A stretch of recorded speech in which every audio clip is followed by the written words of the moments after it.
Today I thought I'd tell you a little bit of a story about the time I self-published my first two books. The one called Losing the Faith, Truth Under Scrutiny, which deals about, and as well as my autobiography, about my journey through the Jehovah's Witnesses. And of course the second book was called Cults, How They Work, which chronicles recruitment techniques and how cults operate. So just after I published these books, I received a call from the South African Broadcasting Corporation, from a producer of a show called African Views at the time. And she wanted to know if I am the author of these two books, and I said, yes, I am. She asked me, look, they're having a show on fundamentalism in religion, and they would love to have me on the show.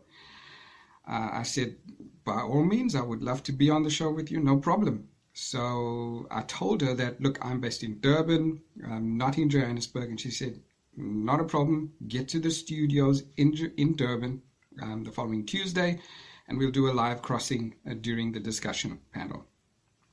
So I did that the following Tuesday. I made my way to the South African Broadcasting Corporation studios here in Durban, got set up, did the show.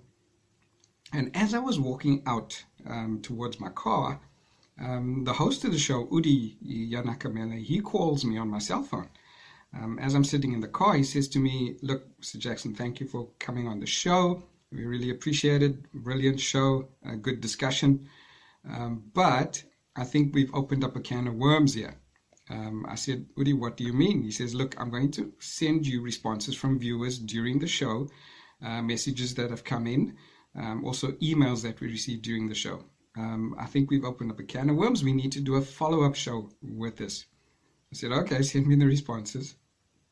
And I said, look, he says to me, next time you are in Johannesburg, give me a call and we can see if we can schedule the show for that week or the following week that you're out there. Just give me enough time to prepare. Just so happened that 3 weeks later, I find myself in Johannesburg for business purposes, and I give Udi a call. And I said, Udi, I'm in Johannesburg. Would you still like to do the follow-up show? He says, brilliant, absolutely. I want to do the show. Please come and meet me at the studios and we can discuss it. So I make my way to the SABC studios in Auckland Park, meet with Udi, and he gives me the lowdown on the show, and he'll have other guests on the show, former cult members as well. And he says to me, proceeds to tell me that, look, he would have to get a representative of my former religion, which is the Jehovah's Witnesses, to be part of the show, because they'd like to have to hear both sides of the story. I said, no problem, Udi. I would love to have them on the show with me. I'd love to debate them on live television.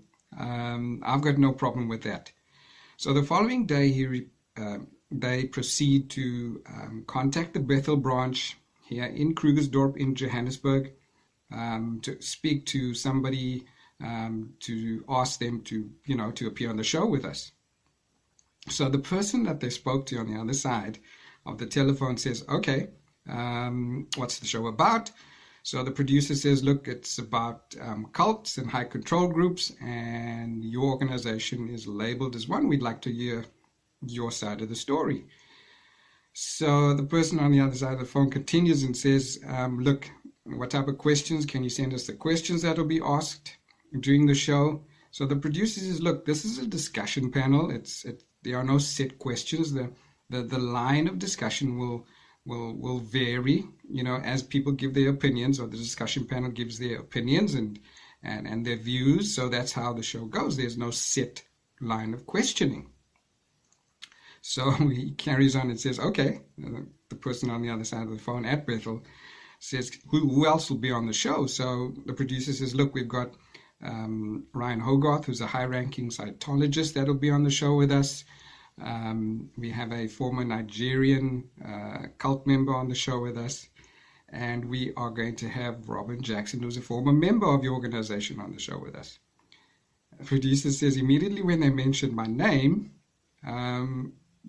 the person on the other side of the phone declined the offer or the invitation to appear on the show, and put the phone down. Well, I knew this was coming. Needless to say, we carried on with the show that following Tuesday, and finished the show and the discussions afterwards. But here's the whole irony in all of this.